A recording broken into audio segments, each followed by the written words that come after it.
Lalong umiinit ang usapin sa social media matapos madawit ang noontime show Night Showtime sa kontrobersyang iniuugnay ng ilang netizens sa kasalukuyang issue sa Senado.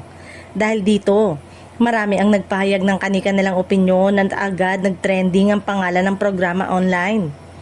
Nagsimula ang ingay matapos mapansin ng ilang manonood ang isang bahagi ng programa na para sa ilan ay tila may patama umano sa mainit na usaping politikal.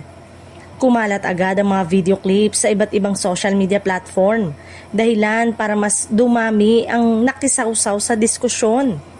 Dahil dito, may ilang netizen ang nananawagang ipatawag umano ang programa sa Senado upang hinga ng paliwanag. Ayon sa kanila, hindi dapat gawing katatawanan ang mga sensitibong usapin lalo na kung may kinalaman ito sa mga institusyon ng gobyerno. May mga nagsabi rin na dapat maging mas maingat ang mga host sa kanilang mga pahayag at biro sa ere. Para sa kanila, bilang isa sa pinakamalalaking noontime show sa bansa, may kaakibat itong responsibilidad sa publiko. Sa kabilang banda, agad namang dumipensa ang mga taga-suporta ng It's Showtime.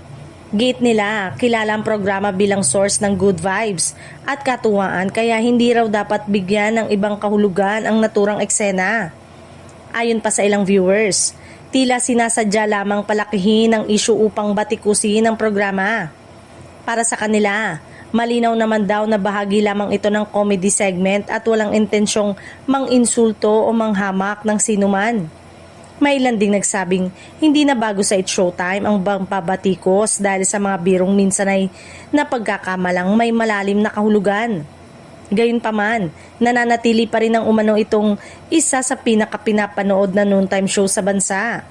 Sa ngayon, wala pang opisyal na pahayag mula sa pamunuan ng programa at sa mga host kaugnay ng issue.